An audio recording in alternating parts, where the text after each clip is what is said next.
जय हिंद दोस्तों, मैं संजीत कुमार। आपका स्वागत है आपके अपने चैनल संजीत एकेडमी पे। दोस्तों, आप सभी को दुर्गा पूजा की बहुत बहुत शुभकामनाएं। हम आपको पढ़ाते हैं साइंस, और साइंस में अभी मेरा टॉपिक चल रहा है बायोलॉजी। एनसीईआरटी एंड एससीईआरटी दोनों पढ़ाते हैं।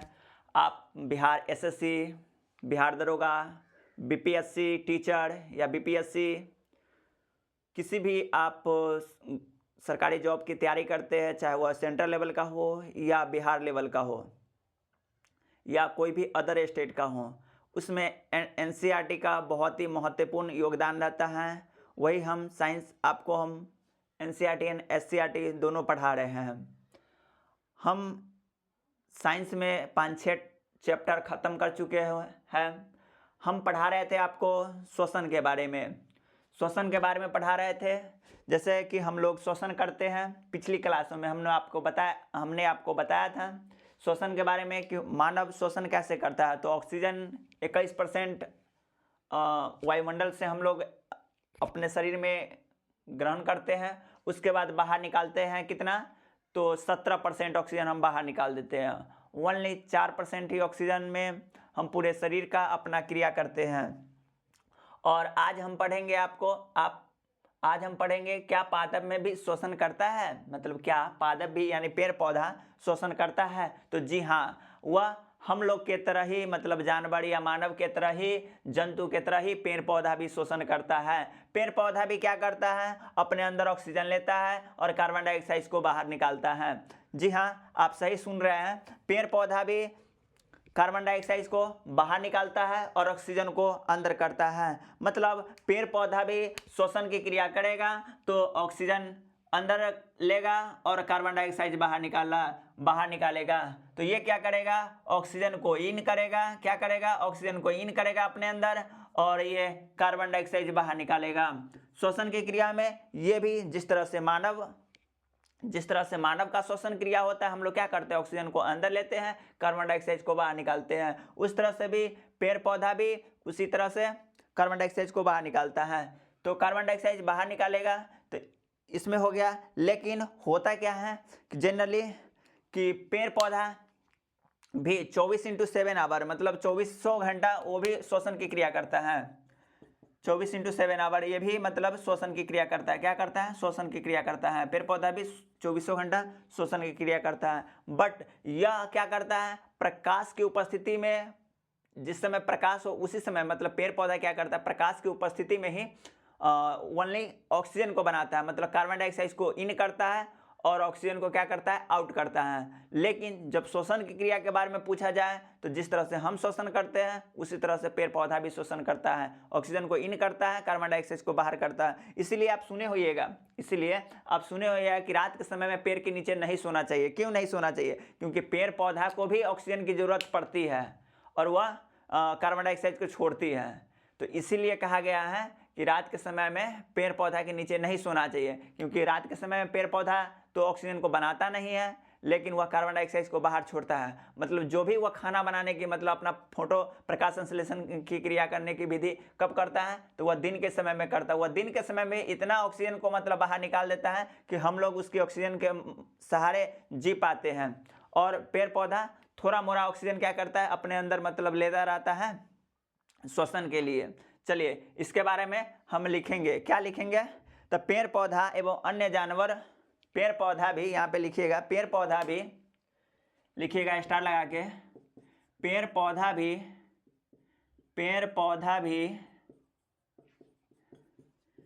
जानवर मनुष्य, पेड़ पौधा भी जानवर और मनुष्य के तरह श्वसन करता है, जिसमें ऑक्सीजन को ग्रहण करता है तथा कार्बन डाइऑक्साइड को, CO2 को बाहर निकालता है। हम लोग भी तो वही करते हैं, ऑक्सीजन को अंदर लेते हैं और कार्बन डाइऑक्साइड को बाहर निकालता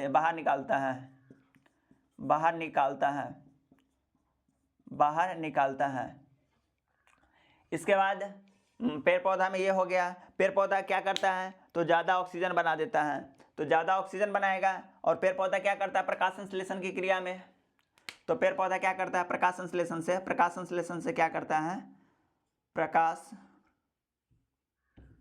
पेड़ पौधा क्या करता है, प्रकाश संश्लेषण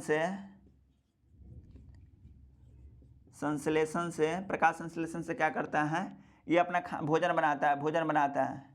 ये अपना क्या करता है, भोजन बनाता है और ऑक्सीजन को उत्सर्जित करता है। उत्सर्जन को क्या करता है, इस एरो का चिन्ह का मतलब क्या, ऑक्सीजन को बाहर निकाल रहा है। एरो का चिन्ह का मतलब ऊपर मुँह के क्या हुआ, उसका मतलब ऑक्सीजन को बाहर निकालता है। तो इसको इस फोटो का बना लीजिएगा। इसके बाद हम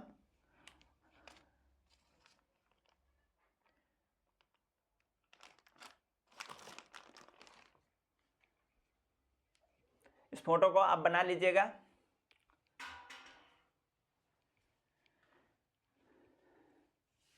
इसके बाद हम यहाँ पे लिखते हैं, ऊपर आपको दिख रहा होगा, मान लीजिए प्लांट है, ये प्लांट है, क्या है, प्लांट है, क्या है, प्लांट है। तो प्लांट भी क्या करता है, ये दो काम करता है। एक तो अपना भोजन बनाता है कैसे, तो प्रकाश संश्लेषण के माध्यम से। एक क्या करता है, शोषण करता है। शोषण में क्या करता है, ऑक्सीजन को लेता है और कार्बन डाइऑक्साइड बाहर निकाल देता है। इसके नीचे लिखिएगा, ऑक्सीजन लेता है और कार्बन डाइऑक्साइड बाहर निकाल देता है। उसके बाद प्रकाश संश्लेषण में क्या करता है, तो प्रकाश संश्लेषण में यह करता है, भोजन का निर्माण करता है। कैसे भोजन का निर्माण करता है, कार्बन डाइऑक्साइड और जल को लेता है। प्रकाश संश्लेषण की उपस्थिति में क्या करता है, ग्लूकोज का निर्माण करता है, C6H12O6 और ऑक्सीजन को बाहर निकालता है, O2 को बाहर निकालता है। इस साइड में आपको नहीं दिख रहा होगा, प्लस में ऑक्सीजन को बाहर निकालता है, इतना आप लिख लीजिएगा।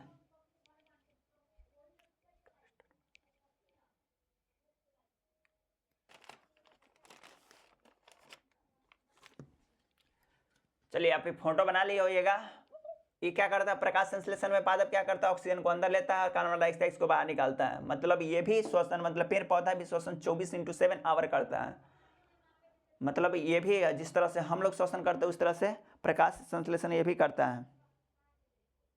डे नाइट दोनों करता है, यहाँ पे लिख लीजिएगा, डे नाइट दोनों करता है, मतलब दिन और रात दोनों करता है। दिन और रात दोनों प्रकाश संश्लेषण करता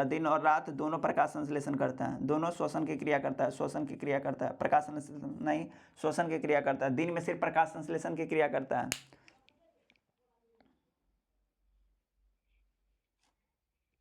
नीचे एक नोट लिखिएगा, इसको आप बना लिए होइएगा। नीचे एक नोट लिखिएगा, इसको नहीं लिखे होइएगा तो आप वीडियो रोक कर लिख लीजिएगा। नीचे एक नोट्स लिखिएगा कि पेड़ पौधे लिखिएगा, पेड़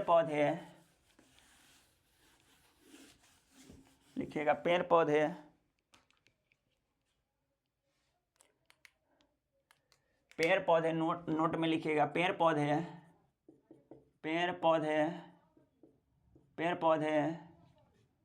श्वसन के दौरान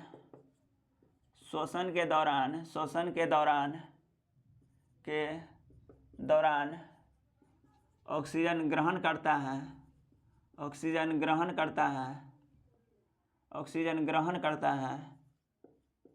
करता है तथा कार्बन डाइऑक्साइड बाहर निकालता है तथा CO2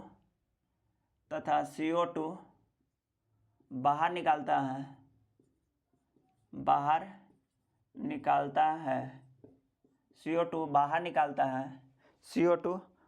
निकालता है।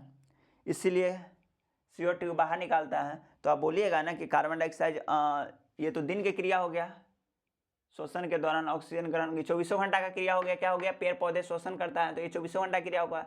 लेकिन इसका कोई प्रभाव नहीं पड़ता है कि मतलब, क्योंकि ये ऑक्सीजन बहुत ज़्यादा बना लिया रहता है ना, इससे पेड़ पौधे का कोई प्रभाव नहीं पड़ता है। या फिर कह लीजिए इससे मानव भी कोई प्रभाव, इससे कोई प्रभाव नहीं पड़ता है, मानव के ऊपर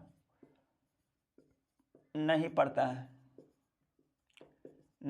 है, इससे कोई प्रभाव। नोट नंबर 2 लिखिएगा आप,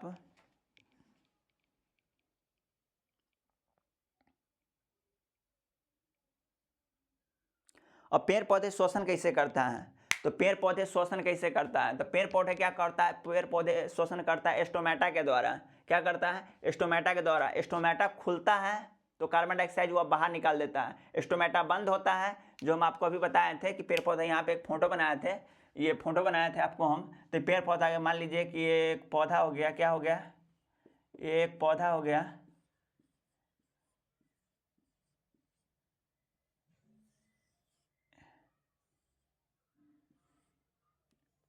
क्या हो गया? एक पौधा हो गया। ये क्या करता है? प्रकाश संश्लेषण लेता है क्लोरोफिल की उपस्थिति में। तो यहाँ पे क्या होगा? ये यहाँ पे स्टोमेटा होता है, इसमें क्या होता है? स्टोमेटा होता है। स्टोमेटा खुलेगा तो कार्बन डाइऑक्साइड को बाहर निकालेगा, मतलब जब वो प्रकाश संश्लेषण करता है तो स्टोमेटा खुलता है। तो स्टोमेटा खुलता है तो क्या करता है? कार्बन डाइऑक्साइड को बाहर निकालता है। स्टोमेटा बंद होता है तो वो ऑक्सीजन को अंदर ले लेता है, ऑक्सीजन को अंदर ले लेता है। श्वसन की क्रिया के दौरान में क्या करता है? ऑक्सीजन को अंदर ले लेता है।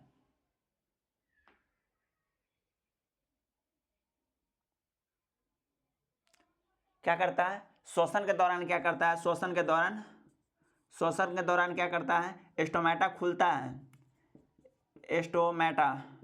स्टोमेटा खुलता है। स्टोमेटा खुलता है। तो क्या करता है? स्टोमेटा खुलता है तो कार्बन डाइऑक्साइड को बाहर निकालता है। अब बंद होता है। आपसे पूछेगा कि स्टोमेटा खुलता है तो क्या चीज़? तो स्टोमेटा खुलता है तो कार्बन डाइऑक्साइड को बाहर निकालता है। बंद होता है तो ऑक्सीजन को अंदर लेता है, ऑक्सीजन को इन करता है, ऑक्सीजन को इन करता है। आइए एक नोट बना के लिखिएगा इसी को, कि पेड़ पौधे में श्वसन की प्रक्रिया स्टोमेटा के द्वारा होता है। पेड़ पौधे में श्वसन की क्रिया स्टोमेटा के द्वारा होता है। इसको आप लिख लीजिएगा, फोटो के नीचे आप लिख लीजिएगा, बना लीजिएगा, लिखिएगा नोट में। पेड़ पौधे में श्वसन की क्रिया, पेड़ पौधे में श्वसन की क्रिया स्टोमेटा के द्वारा होता है। स्टोमेटा के द्वारा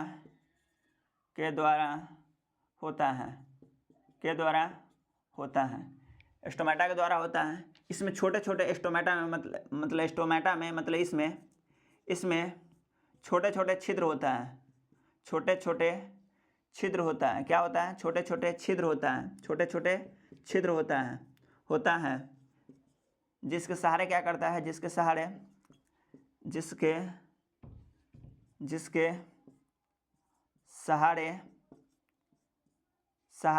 श्वसन करता है। जिसके सहारे क्या करता है? श्वसन करता है तथा यह खुलता एवं बंद होता है। तथा जब यह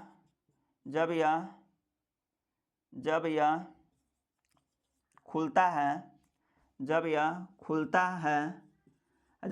है तो क्या? कार्बन डाइऑक्साइड को बाहर निकालता है। और बंद होता है तो ऑक्सीजन को अंदर लेता है। O2 को इन करता है, मतलब अंदर लेता है। पेड़ पौधे, नोट नंबर 2 लिखिएगा, नोट नंबर 2 में था। नोट नंबर ये फर्स्ट था और ये नोट नंबर 2 था। पेड़ पौधे जब श्वसन की क्रिया करता है तो स्टोमेटा के द्वारा होता है। स्टोमेटा में क्या होता है? छोटे छोटे छिद्र होता है। जिसके सहारे श्वसन करता है तथा जब यह खुलता है तो कार्बन डाइऑक्साइड बाहर निकालता है।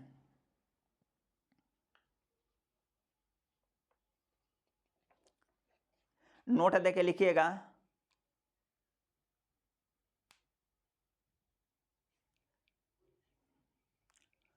नोट में लिखिएगा एक नोट नंबर 3 कि हमारे लिए तो ऑक्सीजन ज़रूरत है, लेकिन कुछ ऐसे जीवधारी होते हैं जिसके लिए ऑक्सीजन ज़रूरत नहीं होता है। जिसके लिए ऑक्सीजन ज़रूरत नहीं होता है। हमारे लिए शुद्ध ऑक्सीजन भी हानिकारक है। तो नोट में लिखिएगा, नोट नंबर 3 में लिखिएगा, हमारे लिए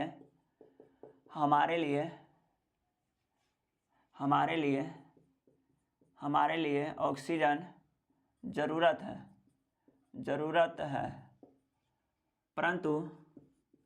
परंतु कुछ ऐसे जीवधारी जिसको ऑक्सीजन की ज़रूरत नहीं है, जिसको ऑक्सीजन की ज़रूरत नहीं है। हमारे लिए ऑक्सीजन की ज़रूरत है, परंतु कुछ ऐसे जीवधारी जिसके लिए ऑक्सीजन की ज़रूरत नहीं है, मानव के लिए भी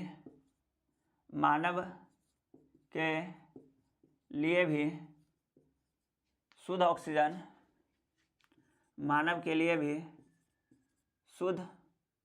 ऑक्सीजन हानिकारक माना जाता है,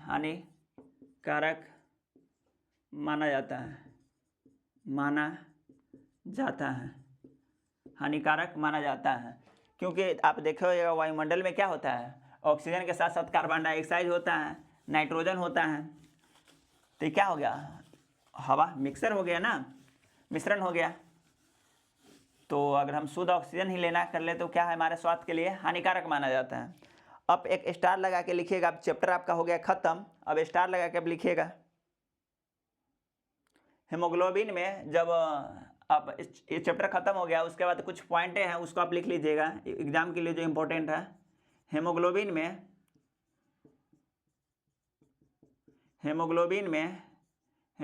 में ऑक्सीजन की मात्रा अगर आएगा तो इसको क्या बोलेंगे, ऑक्सी हेमोग्लोबिन। क्या बोलेंगे, ऑक्सी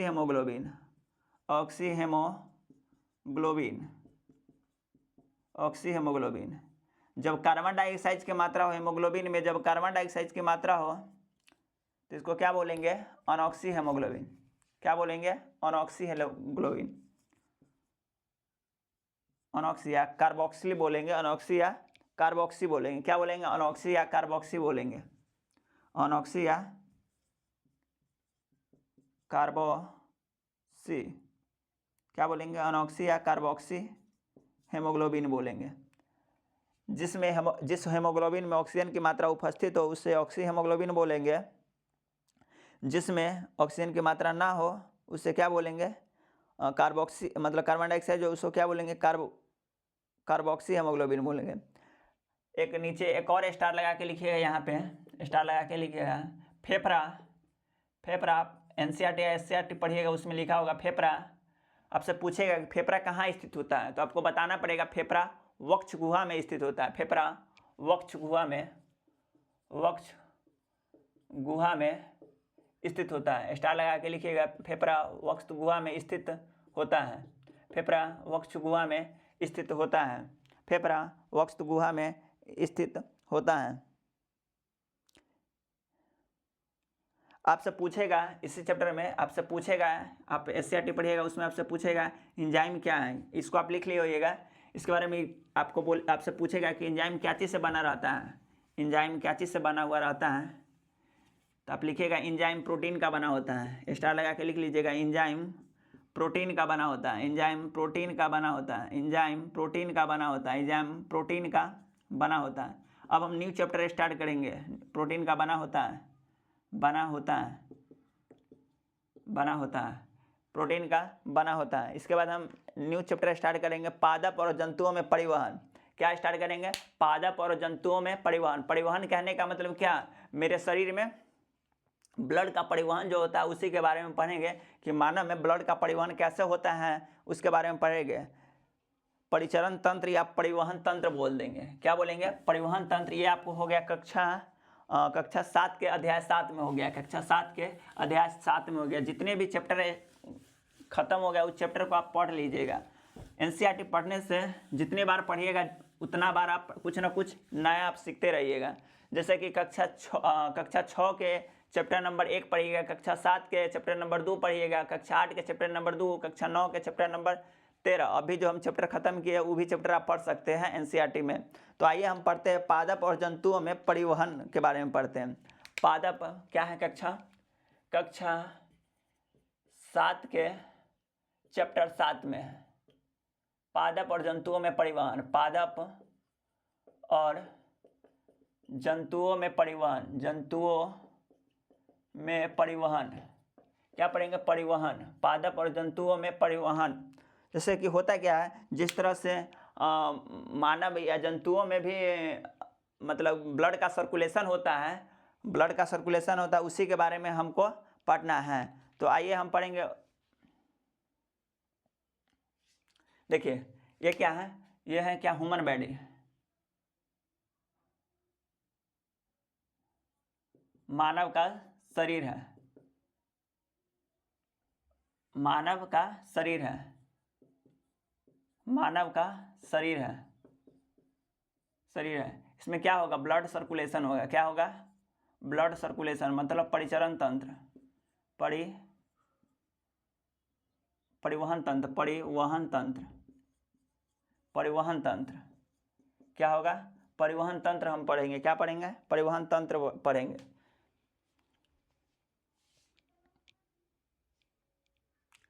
इस परिवहन तंत्र में आप लिखिएगा, परिवहन तंत्र में मुख्य रूप से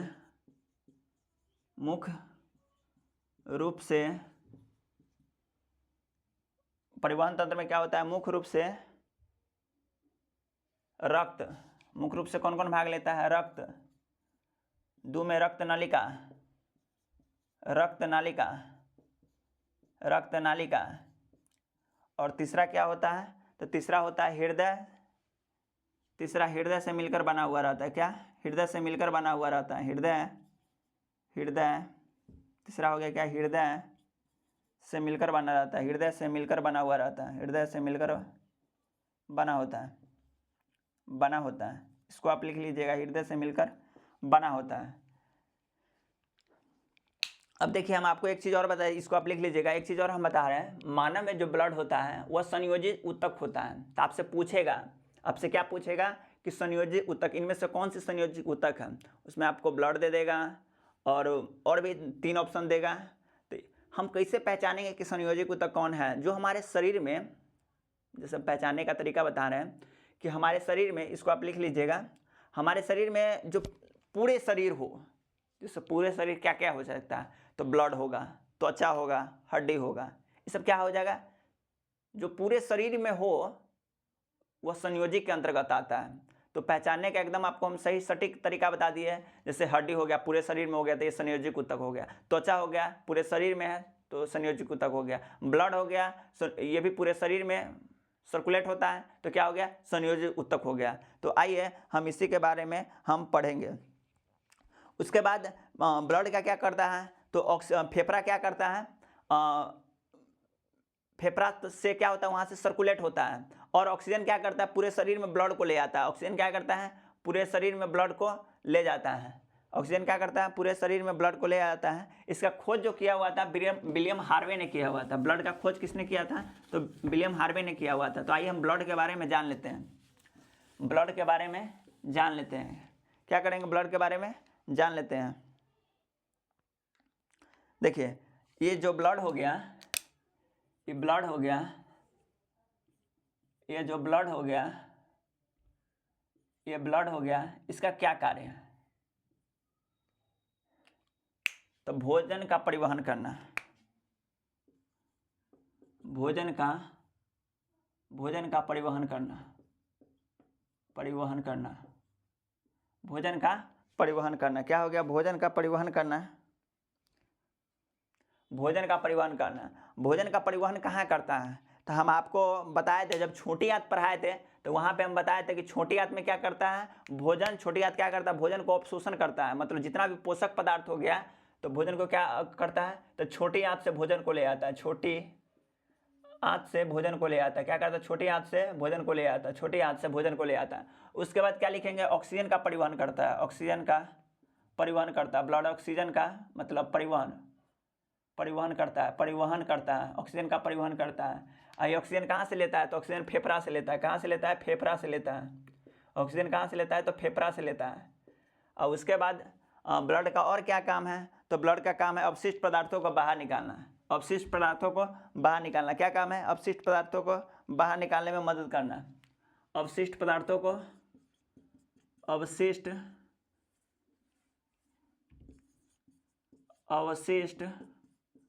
अवशिष्ट पदार्थों को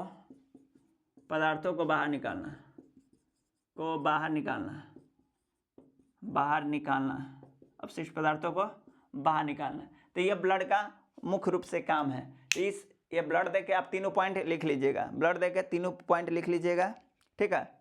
इसके बाद हम टॉपिक देते हैं हेडिंग ब्लड, लिख ही लीजिएगा, हम आपको समझाए थे, इसको लिख ही लीजिएगा। चलिए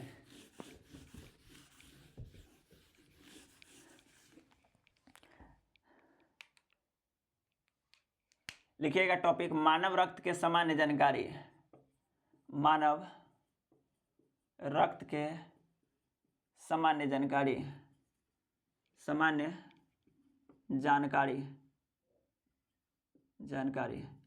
फर्स्ट में लिखिएगा ब्लड का रक्त का खोज विलियम हार्वे ने किया था। रक्त का खोज विलियम हार्वे ने किया था। विलियम हार्वे ने किया था।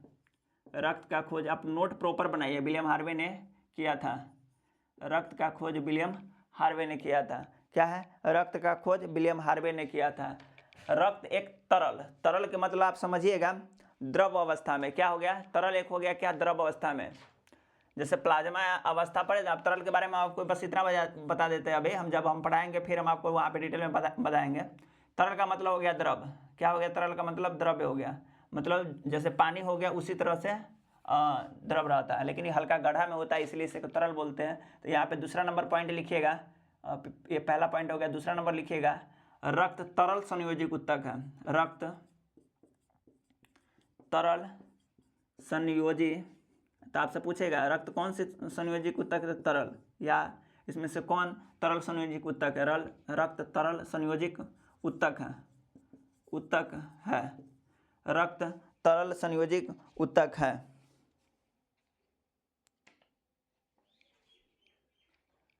तरल संयोजिक उत्तक है जो शरीर में मौजूद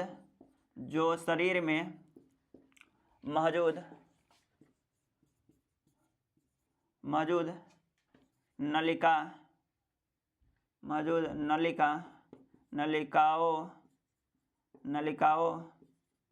द्वारा, रक्त में मौजूद नलिकाओं द्वारा स्रावित होता है। रक्त में मौजूद नलिकाओं के माध्यम से बहता है। रक्त में मौजूद नलिकाओं, यहाँ पे लिख लीजिएगा, के द्वारा बहता है। थर्ड नंबर पॉइंट लिखिएगा,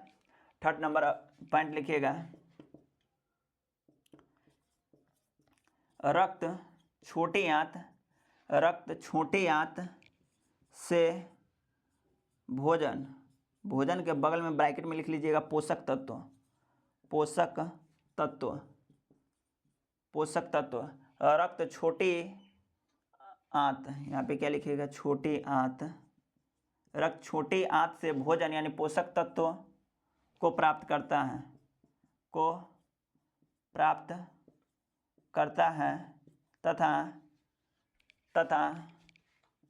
तथा पूरी शरीर को भेजता है,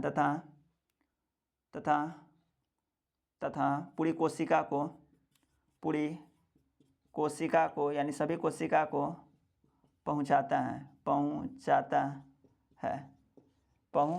है। इसके बाद नेक्स्ट लिखिएगा क्या? इसके बाद नेक्स्ट लिखिएगा रक्त अवशिष्ट पदार्थों को बाहर निकालता है।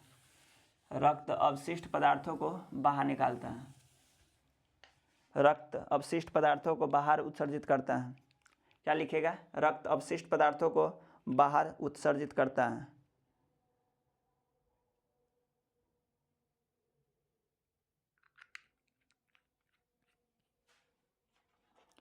रक्त अवशिष्ट पदार्थों को बाहर निकालता है। लिखिएगा रक्त अवशिष्ट पदार्थों को बाहर निकालता है।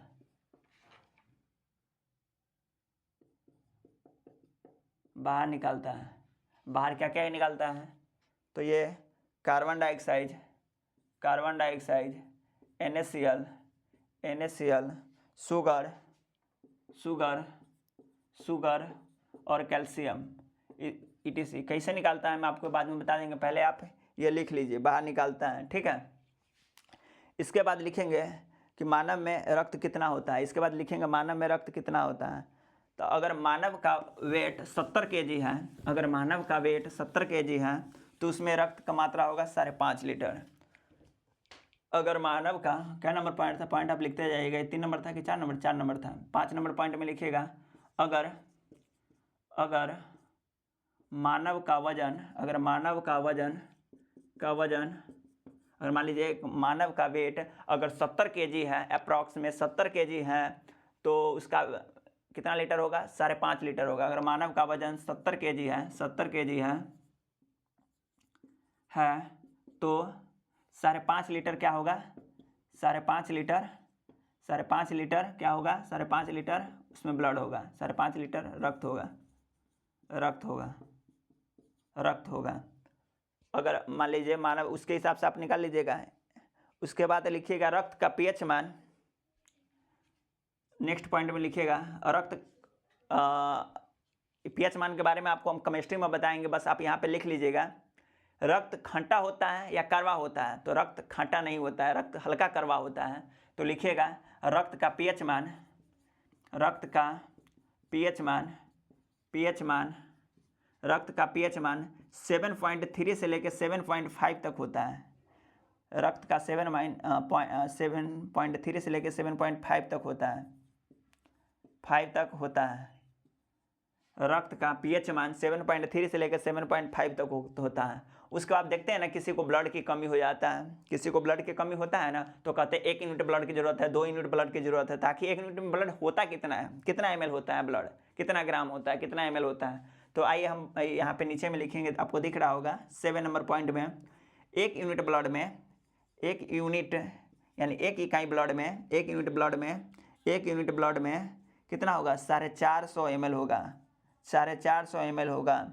ब्लड सभी को देना चाहिए, क्योंकि उससे क्या होता है कि ब्लड देने से सबसे बड़ी बात है कि ब्लड हम देने जाएंगे तो वहाँ पे हमारा टेस्ट होगा तो उसमें डिजीज, मेरा जो रोग है उससे वह पता चल जाएगा कि मतलब मेरे पास कौन सी रोग है, नहीं रोग है। तो एक तो फायदा वो हो गया। उसके बाद आप ब्लड डोनेट कीजिएगा तो आपके शरीर की मतलब क्षमता भी, क्योंकि यह ब्लड जो होता है वह क्या होता है, खुद ही मतलब 120 दिन में बर्बाद हो जाता है। तो ब्लड देने से हमको कोई घाटा नहीं है, ब्लड स्वतः ही निर्माण कर लेता है, 4 से 5 दिन में आपका ब्लड फिर से निर्माण कर लेगा। तो 1 यूनिट ब्लड में कितना होगा, 450 ml होगा। इसके बाद आज तक हम इतना ही पढ़ेंगे। उसके बाद हम कल पढ़ेंगे ब्लड के वर्गीकरण के बारे में पढ़ेंगे, मतलब रक्त के वर्गीकरण के बारे में पढ़ेंगे कि रक्त में कितना क्या चीज़ का मात्रा है, और कितना प्लाज्मा अवस्था में, कितना मतलब उसमें कितना RBC है, कितना प्रोटीन है रक्त में। तो इस सब के बारे में हम कल पढ़ेंगे, प्लाज्मा की अवस्था में कितना है, तो इसके बारे में हम कल पढ़ेंगे। आज के लिए इतना ही। अगर वीडियो आपको अच्छा लग रहा हो तो आप सब्सक्राइब कीजिएगा चैनल को, अगर नहीं अच्छा लग रहा हो तो आप कमेंट बॉक्स में सलाह ज़रूर दीजिएगा। आज के लिए इतना ही। जय हिंद।